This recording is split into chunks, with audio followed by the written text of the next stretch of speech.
여러분의 삶과 가정과 일터가 되시기를 주의 이름으로 축복합니다. 오늘 말씀은요, 누가복음 19장 11절에 대비해서 쭉 다시 이어지고 있습니다. 11절을 현대어 성경으로 보니까 이렇게 나옵니다. 예수께서 예루살렘에 가까이 이르시자 사람들은 하나님 나라가 당장에 나타날 줄로 생각하였다. 어제의 말씀이 뭐였죠? 바로 문화의 비유였습니다. 우리가 오늘 말씀을 보기 전에 문화의 비유에 대해서 알아야 하는 것은 이 문화의 비유를 알아야 오늘의 상황이 이해가 됩니다. 예수님은 왜 문화의 비유를 하셨을까요? 첫 번째, 예수님 자신은요, 이 땅에 뭘로 오셨다? 왕으로 오셨다라는 겁니다. 그리고 그 왕으로 오신 예수님께서 다시 이 땅에 돌아오실 것이라. 이것을 바로 문화의 비유입니다. 그렇다면 예수님을 제자들은 무엇으로 인식해야 했을까요? 바로 왕입니다. 그리고 그 왕을 기다리는 사람들의, 즉 제자들의 태도는 신실하게 진실하게 하나님의 때를 기다리며 이 세상을 살아가야 한다는 것입니다. 이게 바로 문화의 비유였습니다. 그런데 잘못된 하나님의 나라를 인식한 사람들이 있었다 없었다? 있었다라는 것입니다. 그 잘못된 하나님의 나라를 인식하는 사람들을 보면서 질문이 하나 생기는데요. 왜 사람들은 하나님의 나라가 당장에 나타날 줄을 생각했을까요? 잠시 이것을 본다면 시대적 상황을 봐야 합니다. 헤롯 대왕, 일대 헤롯이죠. 헤롯 대왕 사후에 그의 아들 알켈라오라는 사람이 있습니다. 알켈라오라는 사람이 있는데 이 사람이 유대인의 본붕왕이 되고자 로마 황제에게 허락을 맡으러 갔는데 그의 포악성을 이미 알고 있던 유대인 지도자 50명이 로마 황제에게 다시 갑니다. 알켈라오도 가고 그 다음에 유대인 지도자들도 가요. 그래서 로마 황제에게 이 사람을 본붕왕 자기를 박탈해달라고 청원하지만 로마 황제는 아칼라오의 손을 들어주었고 본붕왕 헤롯은 유대인의 지도자를 포함 유대인들 3,000명을 학살하는 잔인함을 보였습니다. 유대인들에게 이 본붕왕은 무능함 그 자체였고 그의 학정에 지쳐갔습니다. 물론 로마는 이것을 좌시하지 않고 그를 본붕왕에서 내쫓았습니다. 그리고 이 유대 지역을 이제는 자신들이 직접 다스리게 됩니다. 예수님이 올라가실 때 그때 총독이 누구였을까요? 빌라도였습니다. 이런 상황 속 무능함만 보이면서 상실함을 가진 유대인들은 이제 예수님께서 예루살렘에 들어오신다는 소식을 접하고 당장에 이제 이곳 가운데 뭐가 임할 줄 알았습니까? 하나님의 나라가 나타날 줄을 알았습니다. 그렇다면 이 유대인들에게 하나님의 나라는 어떤 의미였을까요? 당장에 임할 종말을 기대한 것입니다. 그들에게 종말은 무엇이었을까요? 바로 메시아의 등극이었습니다. 다윗, 솔로몬 같은 사람들이 자신에게 나타나서 이 압제에서 벗어나고 강력한 나라를 건설하는 것, 이것이 바로 그들에게 하나님의 나라였습니다. 헤롯의 아들 아칼라오를 왕으로 인정하고 싶지도 않았고 그것을 대처할 사람을 바로 누구를 지목했을까요? 그들은 예수님을 지목한 것입니다. 이제 예루살렘에 입성하시자 그들은 환호한 것입니다. 이제 저 능력 있는 사람을 우리가 왕으로 세워서 힘과 능력으로 이 세상을 쓸어버리자. 이렇게 선동하는 무리들이 있었고요. 그 무리들과 동참하고 있는 사람들 가운데는 예수님의 공생의 기간 동안 따라다녔던 누구들? 제자들도 있었습니다. 이제 한 자리 차지하고자 생각한 이 제자들 틈에서 오직 한 분만이 다른 생각을 가지고 예루살렘으로 올라오고 있었는데 그분이 바로 누구셨을까요? 예수님이셨습니다. 28절 모든 번역에 빠지지 않는 단어가 있는데요. 그것은 바로 앞장서서 올라가셨다. 앞장서서 올라갔다라는 이 문장은요. 모든 번역에서 빠지지 않고 등장합니다. 예수님은 예루살렘의 길을 앞장서셨습니다. 바로 문화의 비유처럼 이제는 왕이 아니라 종으로서 그 길을 몸소 앞장서서 가신 것입니다. 그리고 제자 둘을 보냅니다. 뭐를 끌고 와라? 나귀를 데리고 오라고 합니다. 아마 정황상 이 나귀의 주인은요, 예수님과 연관된 사람이거나 아니면 제자 중 한 사람이라고 생각이 듭니다. 근데 왜 여기서 나귀일까? 이야기만 백마 같은 화려함을 두고 왜 나귀를 탔을까 생각하지만, 나귀라는 이 동물은 당시 사람들이 교통수단으로 썼던 동물입니다. 솔로몬 왕이요, 예루살렘으로 왕이 되기 위해 올라갔을 때 썼던 동물이 바로 나귀입니다. 솔로몬도 처음에는 화려함 대신에 자신의 아버지 다윗이 썼던 나귀, 구약에서는 노새라고 표현하지만 겸손함으로 그도 예루살렘에 올라갔습니다.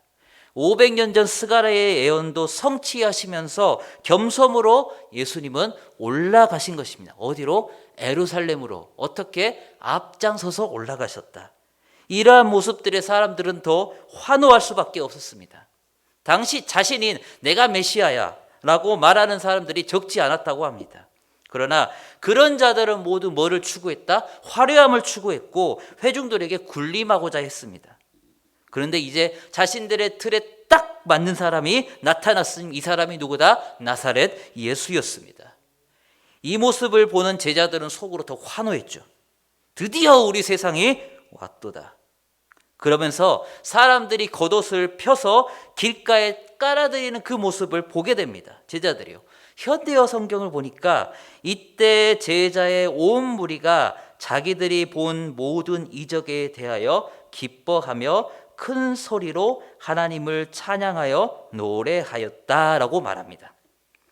그동안 자신들이 보았던 모든 이적, 예수님께서 베푸신 모든 이적을 이제 이 환호하는 회중들한테 큰 소리로 말하는 거예요. 자랑하면서. 이런 사람이야 우리 예수님은. 그러면서 예수님을 높이고 있는 거예요. 여기서 겉옷을 벗는다는 것은 자기를 들여서 복종한다는 것이고 자기를 내려놓는다는 의미입니다. 제자들의 그 찬양하는 그 소리는 여러분 순수한 마음에서 나왔을까요? 아닙니다. 순수한 마음에서 나온 찬양은 절대 아닌데, 사람들이 환호하는데, 이때 사람들이 계속 환호하는데 제자들은 이 분위기를 더 띄기 위해서 예수의 이적을 사람한테 자랑한 것입니다. 그러나 단 한 사람만이, 단 한 분만이 이 분위기와 다르게 예루살렘을 보고 계셨습니다. 누구가요? 예수님께서. 이 퍼레이드를 유대인들만 보고 있었을까요? 로마의 군인, 정치인, 시민, 그리고 유대인 지도자들도 이 광경을 보고 있었습니다. 이들 마음이 참 어땠을까 생각이 듭니다.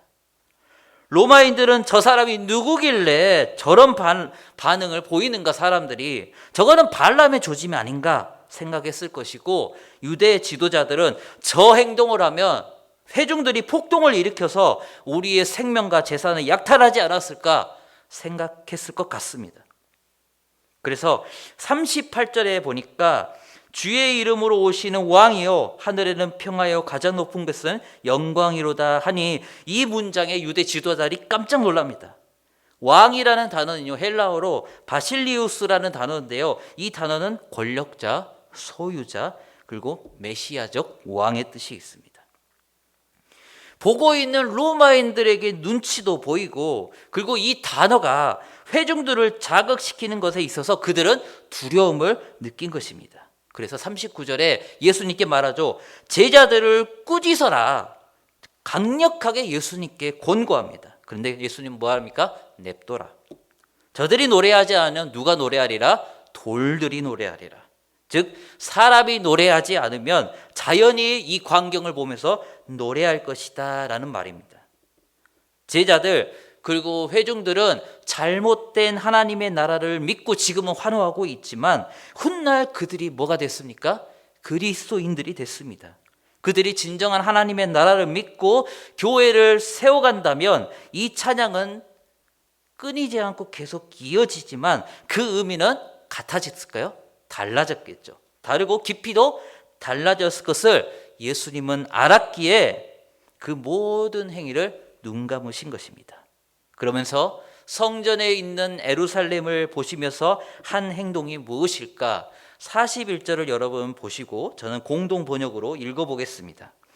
예수께서 예루살렘 가까이 오셔서 그 도시를 내려다보시며 눈물을 흘리시며. 환호하는 행인들이 너무 감격스러워서 눈물을 보이셨을까요? 그렇다면 사람들의 모든 손을 잡으시면서 가시는 것이 맞지 않았을까요? 예수님은 이 환호하는 광경을 넘어서서 하나님의 때를 본 것입니다.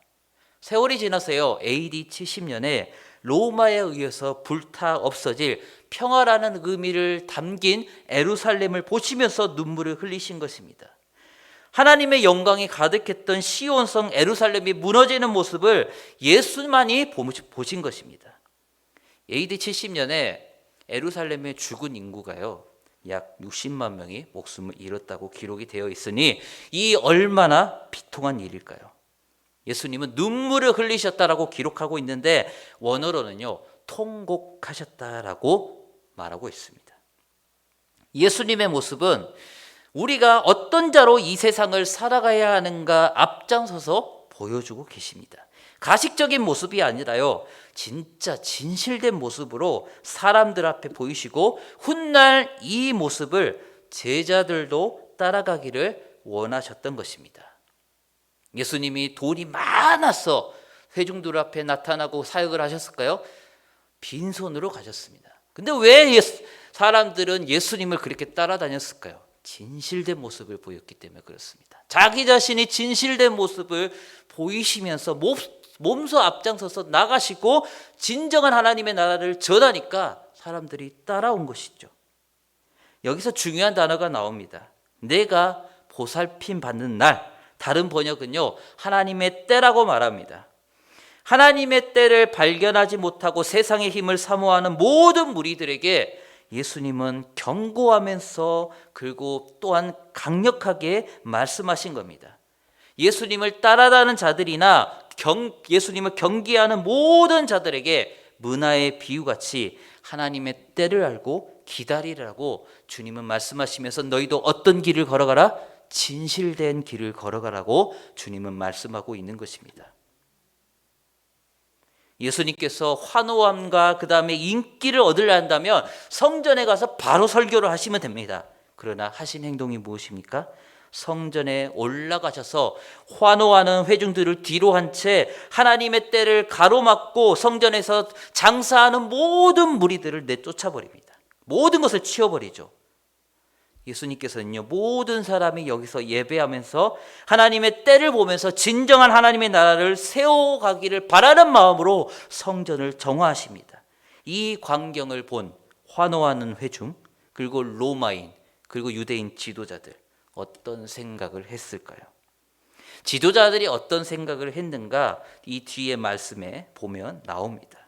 이 행동 뒤에 예수님께서는 이 정화된 성전에서 그동안 자신들에게 모여든 사람에게 하시는 대로 진정한 하나님의 나라를 가르치기 시작합니다.